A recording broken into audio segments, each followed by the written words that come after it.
day. I have lived my life. I have, touched up my hair some, got some new lashes. I feel better, showered, did all that. This morning I was kind of just like, ooh, what is going on? What is going on here? But okay, so I've been looking online, and apparently a lot of these excerpts have been dropping from the book, apparently. All right, and I'm like, it's hard for me to understand which ones are like factual from, because a lot of people will like just put a screenshot and they won't reference the fucking source. So I'm like, I'm assuming, because everybody in the comments is acting like this is factual, like that's excerpts from the book. But I'm like, I'm not sure. But this one I found interesting because it's yet again another example of William putting his hands on Harry. And it's just like, what is going on here? So let me see. I'm going to try to bring it up. Oh, don't make me sign in. Oh, good. So it says they discussed his Oprah Winfrey interview weeks earlier. Get out the way. Harry claims he tried to reason with his brother and father and wanted to discuss bullying allegations against his wife, Meghan. So after, like, weeks after, hopefully after their heads had cooled off a little bit, they're now like, okay, let's have this conversation. And I don't think it's going to go well. I just think it's crazy that behind palace closed doors, they're in there throwing down. They're in there calling each other all types of shit, calling each other bald, all types of insults being thrown. But then they come out and they're all smiles and they're all, ooh, shaking hands, kissing babies, and it's everything like that. So don't even feel bad with your family shit that you have going on, and they even have family shit going on, and then trying to put on a front for the rest of the world like all this isn't going on. So I kind of admire Harry in that way of like just exposing the bullshit. Like, it's just not what it seems. It's really not what it seems. So but they weren't listening, he said, and he was turning away to say goodbye. He says William, who was really steaming, why every dangling excerpt do I see is William described as like hot-headed or being pissed off or mad for some reason?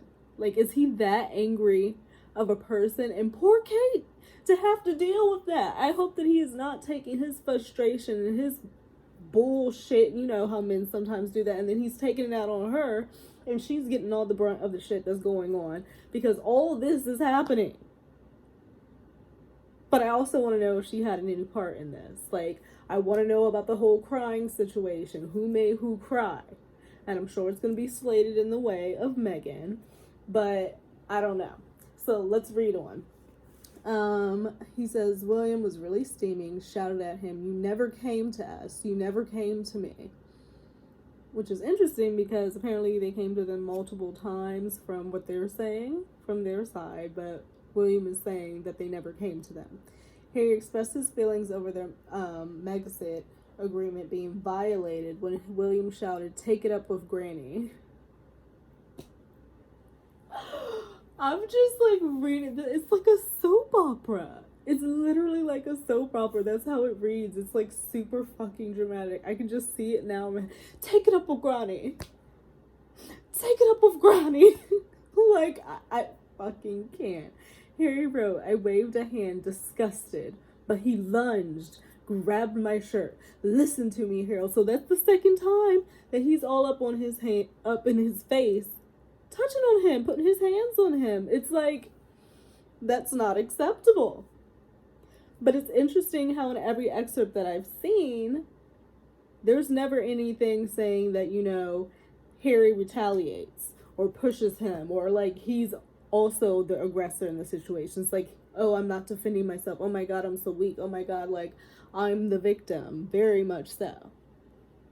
Which I just don't, it doesn't read true. As we know, Harry has a temper as well.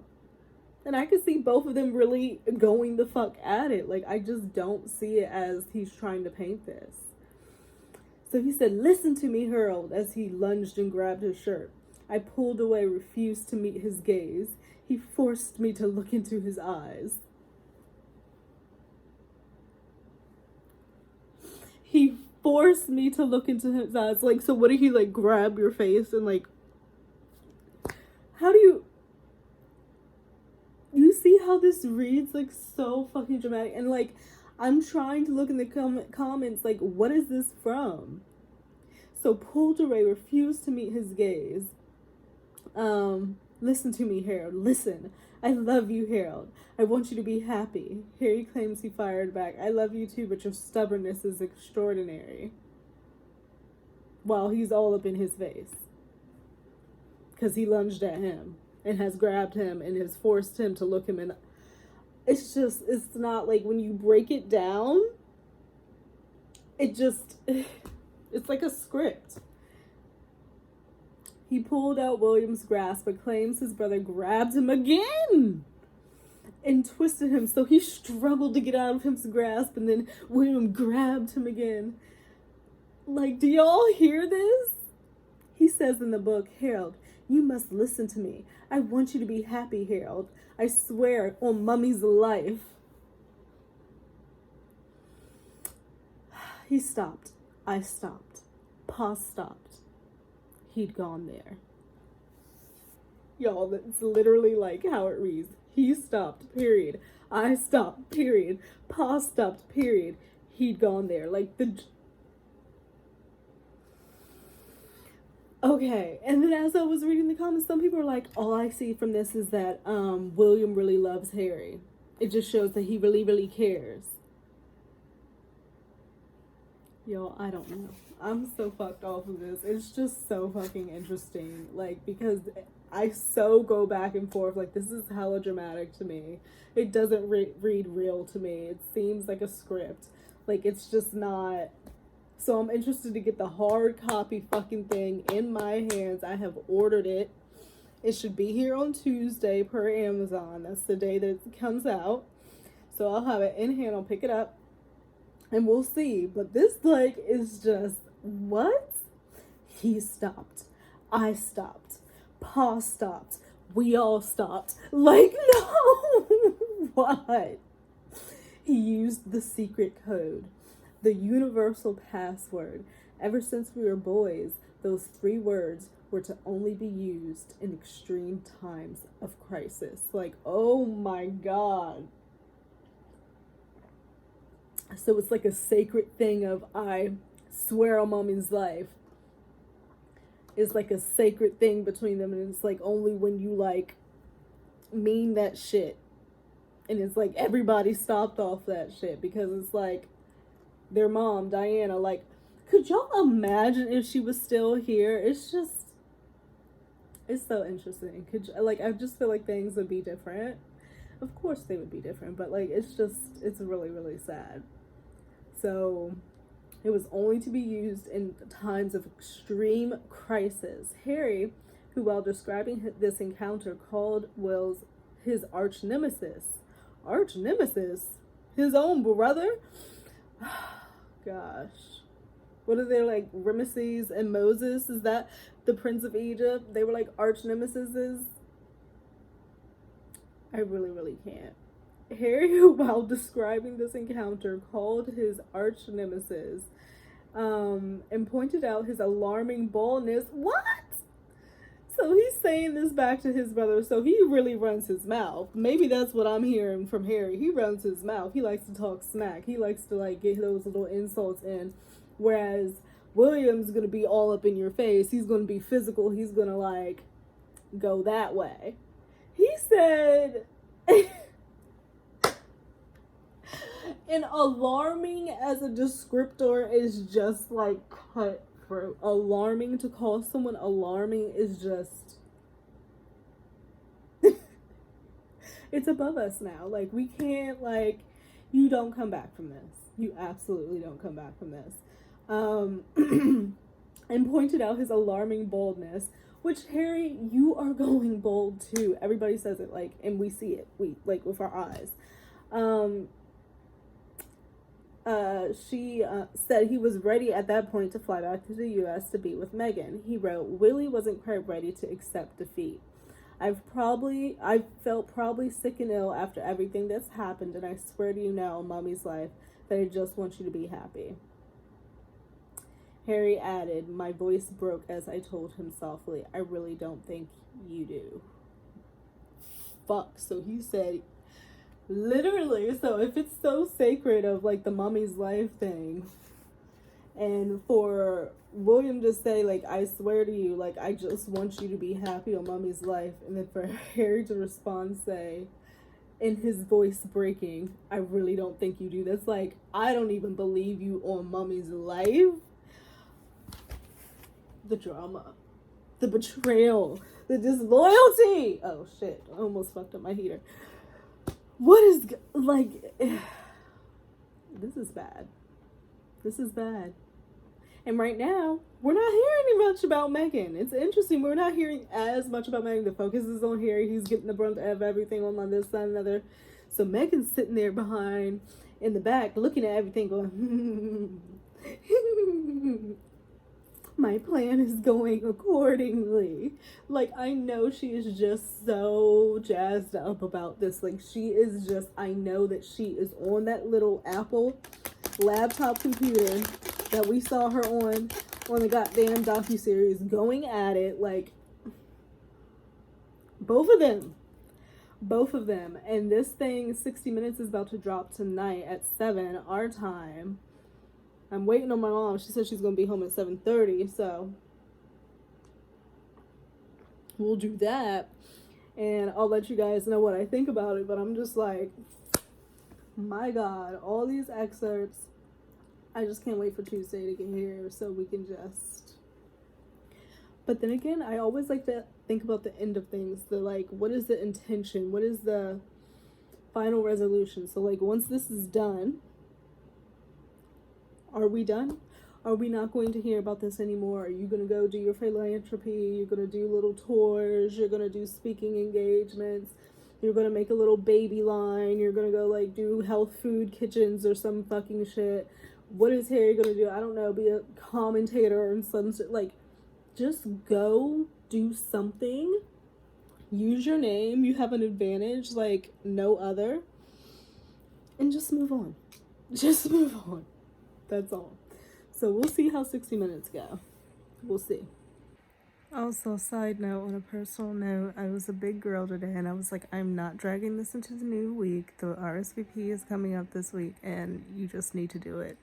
And so I finally told my friend that I cannot go to the wedding in Los Cabos just because I think it's going to be too much with me trying to move and do that. I just don't want to be tight when I'm trying to, like, do stuff with that and overexert myself. So I had to make the decision that's best for me, and I said, I hope you understand, but I'll be, sending you a little treat or whatnot. So I put my phone on, like, do not disturb. Like, when you send a message and you just, like, don't even want to, like, fucking know what the response is. Like, I don't even want to fucking know. And I don't know why I get anxiety over shit like this. Like, I don't know. But hopefully she's understanding, and we'll see. Okay, guys. So I did, in fact, watch the 60-minute interview with my mom. We enjoyed it, and Harry seemed very calm, cool, collected, confident in what he was saying. However, there was a lot there. And I kind of took note of some of the things that kind of shocked me, or I found interesting, or I was like, oh, okay. Like, he's really going there. Like, this book is... I'm happy that it's not going to be a fluff piece. I'm happy that you're not going to do all this promo and PR and do all this bullshit and then it just be a puff piece. Like, you want to expose people? Expose it. Expose it. If they, So here we go. So one of the first things he said that was interesting, because they were talking about basically this book being put out. And he said that he has no intentions of hurting his brother, his family, or anybody like that. When they were talking about, Anderson asked him about the comment about Harry's balding hair being alarming and his looks fading, no longer looking like Diana Petty Boots.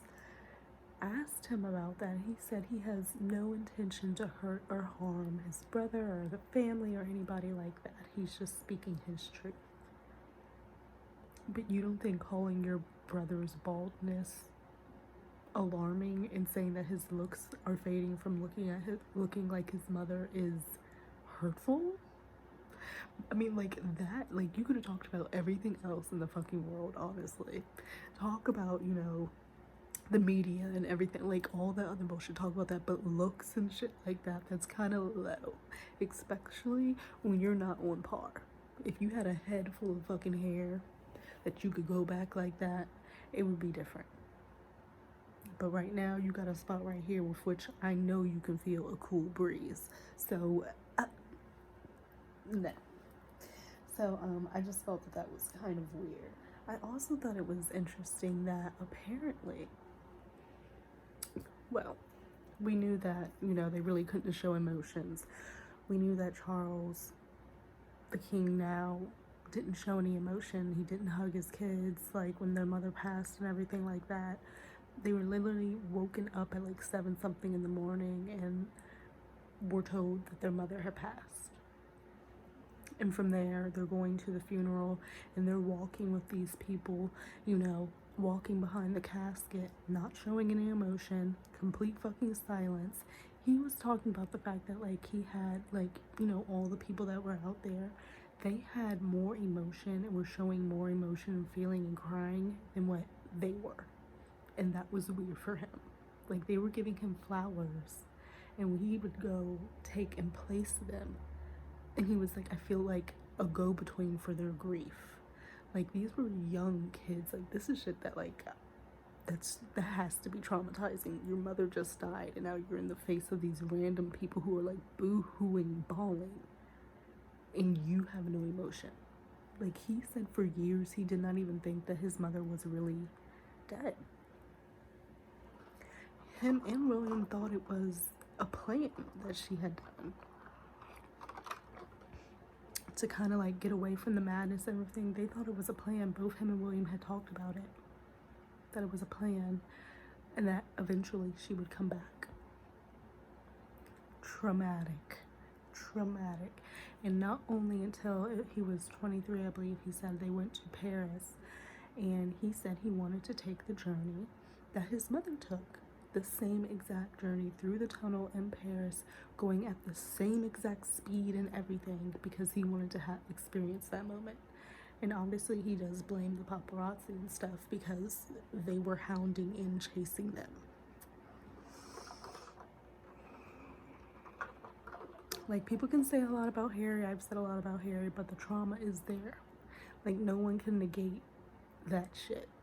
And, you know, having the world love your mother and showing all this pain and emotion, and you can't show that yourself. He said he could not cry. The only time he cried was when he was at the graveyard and they were putting her body into the ground. And to that moment, he hadn't cried since. He was taking alcohol and drugs and everything and doing all this shit so that he could try to cry. Like,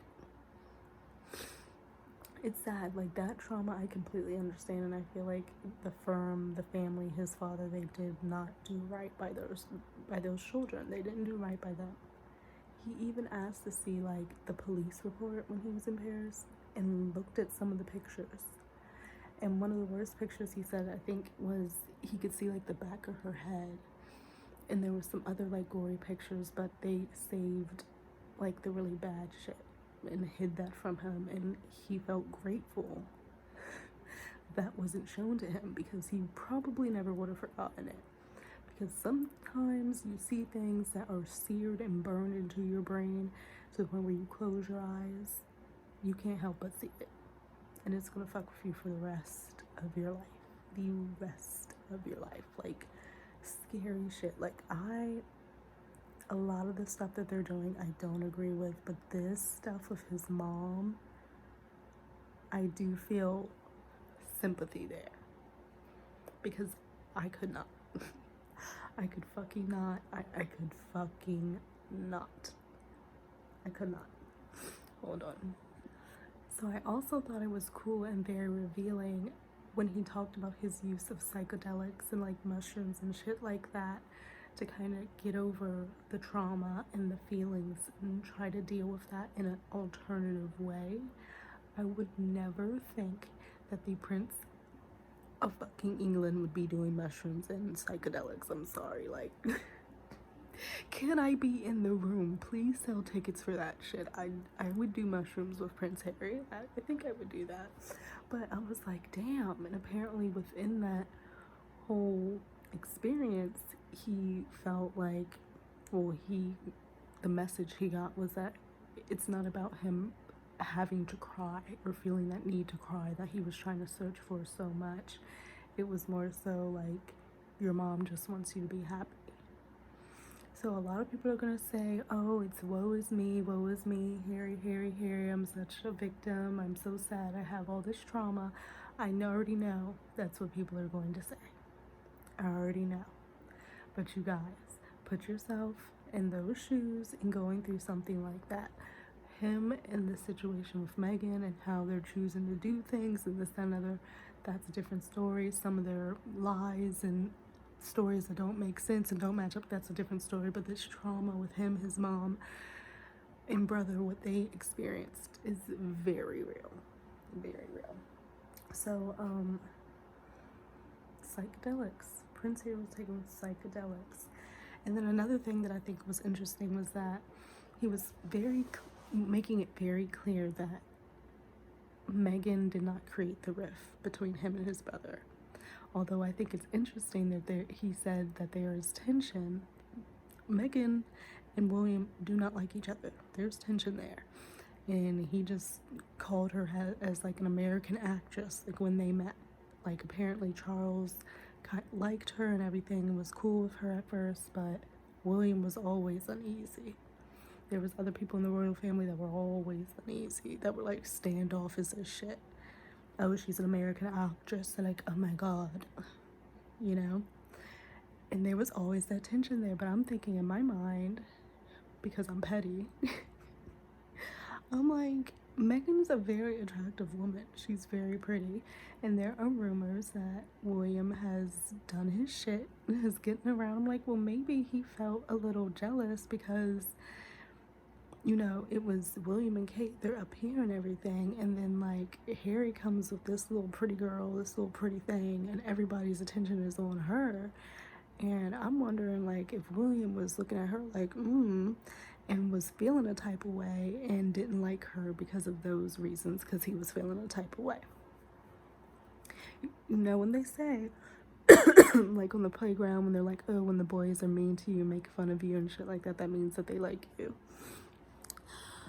I'm just being petty, but like literally when I heard that, that's where my mind kind of went. Like, I could see that. I could so see that. And then that's the reason why Meghan and Kate don't get along, because Kate knows that William is feeling a now I'm just speculating unnecessarily, putting complete false information out into the public. I'm just speculating.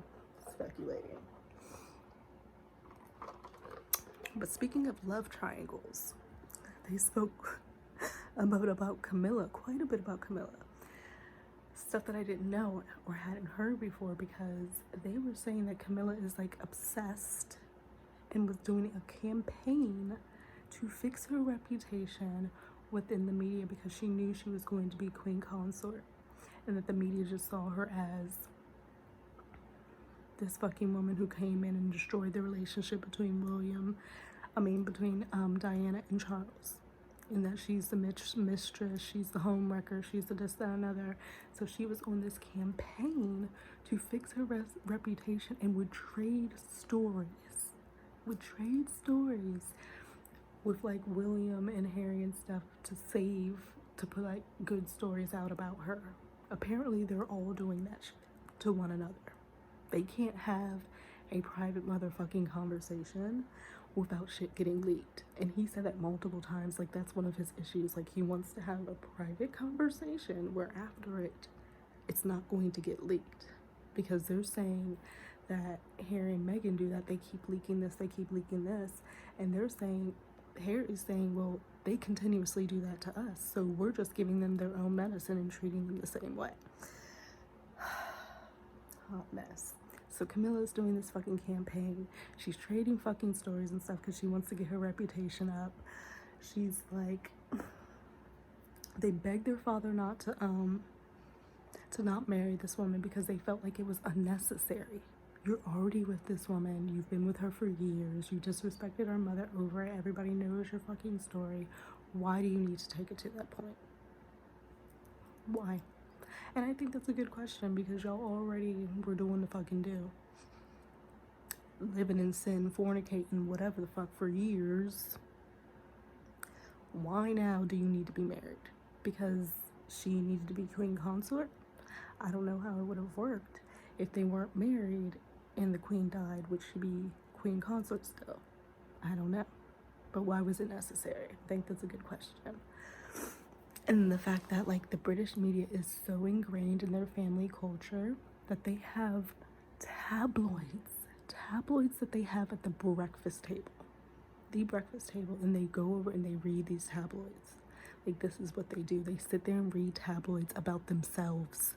And that is why they're sitting there at the kitchen fucking table getting upset, looking at each other because you have more coverage and this, you have a better headline, and this paper said this about you, and you have this picture, and nobody's talking about me. Could you imagine the pressure at the fucking breakfast table over tabloids? And people getting jealous because stories ain't out there about them, and secretly behind each other's back they trading stories about each other. Cutthroat. Anderson even like kind of equated the royal family to Game of Thrones without the dragons, and Harry was like, oh, there are dragons, it's the press. Like, hot mess, y'all. A hot fucking mess. And the word that he actually used to describe Camilla was dangerous. Like, dangerous. The shit she was doing was dangerous. Like, that's how heavy she was doing this shit. And she has very strong connections within the media, apparently. Like, they are playing games in the motherfucking palace, man. They're playing games. But he also went into the physical altercation between him and his brother on the palace grounds, and how Meghan wasn't there. Him and his brother were talking about Meghan. I will have to say, like, how would you feel as Meghan? You got two brothers fighting over you. The older brother really doesn't fucking like you. I wonder why. Let me stop on my speculations. I'm being fucking petty and inappropriate. But they get in this fucking physical altercation. Apparently they're talking and everything, and they're in one room. They move to the kitchen. You know, apparently Harry is saying that William is upset because he's talking about Meghan, and it's coming from a place of like not actual reality, because he's consuming a lot of tabloid news at this moment, so he's believing what the tabloids are putting out. And so because the tabloids have all these negative stories about Meghan, he's believing that and is now confronting Harry about it, and they're going back and forth. And apparently William snaps. Per what Harry says, he literally snaps and pushes him down. He falls on the dog bowl and cuts his back. Now, he says that William did apologize, which was not in the article where we read the excerpt. He said he did apologize, but that, and William actually asked Harry not to tell Meghan. And he said he wasn't. But he didn't know there was a cut on his back, and so, you know, he gets home and everything, and Meghan's like, what's that? And I guess he didn't feel like making up shit, so.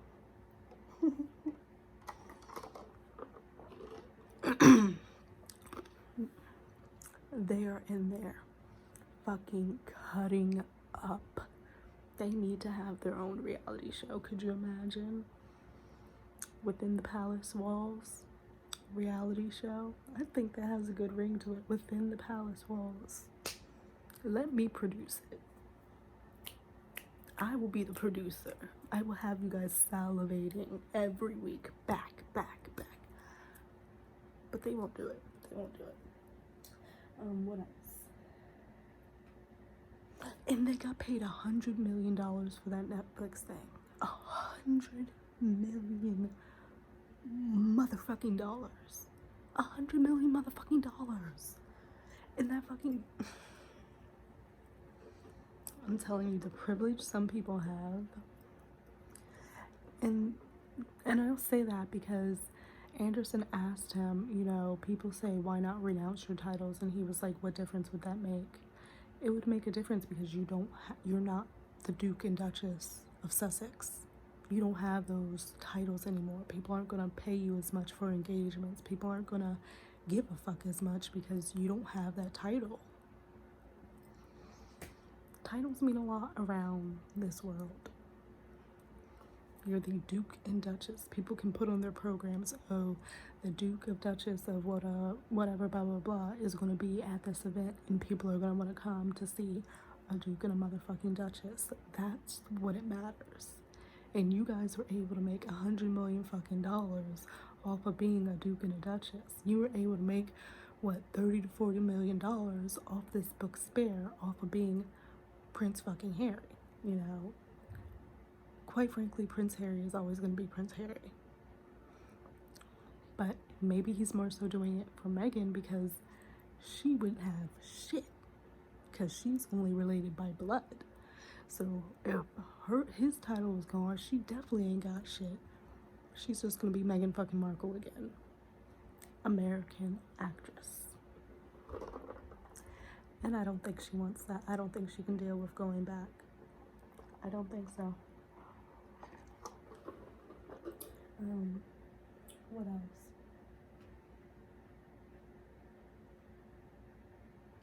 Oh, they asked him about the whole situation with the Queen dying. Oh, God. So apparently, and you don't ever fucking know because we hear so many other fucking stories, but his story is that apparently he was told, you know, the Queen is, you know, ill or whatnot, and that there was going to be a plane, and apparently all the people in the area, the royals and stuff in the area, were getting on this jet, but he was not invited to get on this jet that apparently had like 14 to 16 seats. That not all of them were taken. He could have been on there, but he wasn't invited. So by the time he made it there, the Queen had already died, and he's being, you know, greeted by his aunt, like, do you want to see her? And he's like, well, I guess so. Yes, I should. So he goes and spends the time with her, but he wasn't invited to have a seat on that fucking plane, is what he's saying. But you and I both know we've heard a different account of how that went down. So who do we believe? I don't know. I don't fucking know. And he has not spoken to his brother or his father in a minute. They don't have a relationship. They don't talk. They don't do anything. They don't do anything.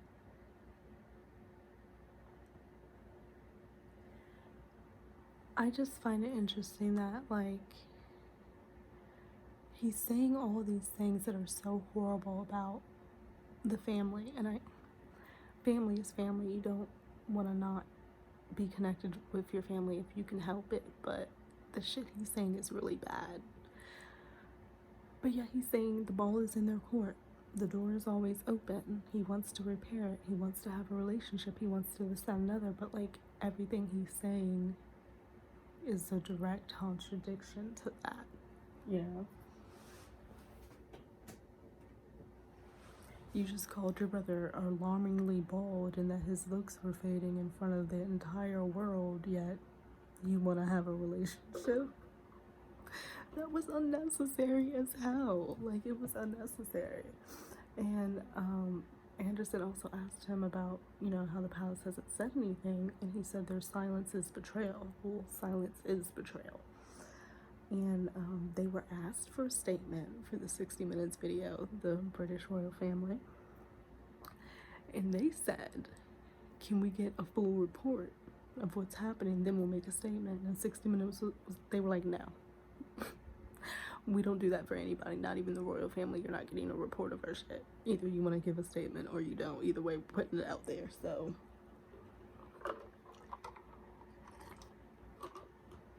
royal family does not have pull in the media over here like they do in the UK, apparently, because 60 Minutes was like, boop, no, access denied. So I think that was all that I had that I really wanted to point out on this. It wasn't even a full hour interview, like it was a segment. The book comes out Tuesday, tomorrow's Monday, so I'll be picking that up. But I was just like, okay. I wonder if any more excerpts are going to be dropping, because pretty much at this point I've heard like the same few stories. So I'm like, don't give out all your jewels, don't give out all your tea, and then your book comes and you done told everybody what the fuck is already in it. Like, I spent my well-earned money on it. I want some more tea. I want some more tea, damn it, some more royal fucking tea. But I know that I'm sure that the royal family watched this,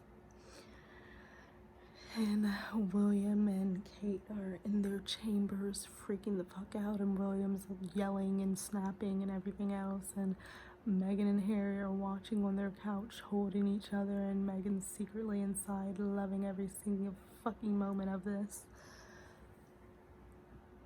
At the end of the day, she got her man and she got her way. Now she's just wanting an apology from the royal family, and I